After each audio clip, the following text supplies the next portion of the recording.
Indian premier league season 17 ముగసిన వెంటనే T20 ప్రపంచ cup ప్రారంభమవుతుంది.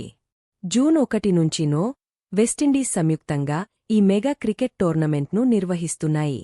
ఇందులో మొత్తం 20 జట్లు పాల్గొంటుండగా జూన్ 5న భారత్ తొలి మ్యాచ్ జరగనుంది. ఇండియన్ ప్రీమియర్ లీగ్ సీజన్ 17 ముగసిన వెంటనే టీ20 ప్రపంచ కప్ ప్రారంభమవుతుంది. జూన్ 1 నుంచి వెస్టిండీస్ సంయుక్తంగా ఈ మెగా క్రికెట్ టోర్నమెంట్ను నిర్వహిస్తున్నాయి. ఇందులో మొత్తం 20 జట్లు పాల్గొంటుండగా జూన్ 5న భారత్ తొలి మ్యాచ్ జరగనుంది. ఐపీఎల్లో ఆడుతున్న ఆటగాళ్లు కూడా ఇప్పుడు టీ20 ప్రపంచకప్ కోసం కూడా రెడీ అవుతున్నారు. టీ20 ప్రపంచకప్ కోసం ఇప్పటికే మొత్తం 20 జట్లను ప్రకటించారు. బీసీసీఐ ఏప్రిల్ 30న టీం ఇండియాను ఎంపిక చేసింది. రోహిత్ శర్మ నేతృత్వంలోని 15 మంది ఆటగాళ్లతో కూడిన జట్టు అమెరికాలో అడుగుపెట్టనుంది. అయితే ఐపీఎల్లో పేలవ ప్రదర్శన చేస్తున్న రాయల్ ఛాలెంజర్స్ బెంగళూరు గర్వించదగ్గ విషయం.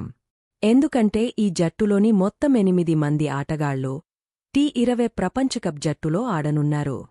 టీమిండియా నుంచి విరాట్ కోహ్లీ, మహ్మద్ సిరాజ్ పొట్టి ప్రపంచకప్ కోసం ఎంపికయ్యారు. ఈ ఇద్దరు ఆటగాళ్లు టీం ఇండియా ప్లేయింగ్ 11లో కనిపించే అవకాశం ఉంది. Switch hit specialist Glenn Maxwell 15 మంది సభ్యులతో కూడిన ఆస్ట్రేలియా టీ20 ప్రపంచకప్ జట్టులో చోటు దక్కించుకున్నాడు. మ్యాక్స్వెల్తో పాటు ఆర్సీబీ ఆల్రౌండర్ కెమెరూన్ గ్రీన్ కూడా ఎంపికయ్యాడు. 2024 టీ20 ప్రపంచకప్కు ఇంగ్లండ్ జట్టును కూడా ప్రకటించారు. 15 మంది సభ్యులతో కూడిన ఈ టీంలో పేలుడు pacer Will Jacks, left arm pacer Reece టాప్లీలు చోటు దక్కించుకున్నారు.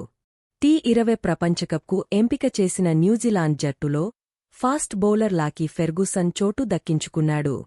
టీ20 ప్రపంచకప్ కోసం వెస్టిండీస్ 15 మంది సభ్యులతో కూడిన జట్టును ప్రకటించింది.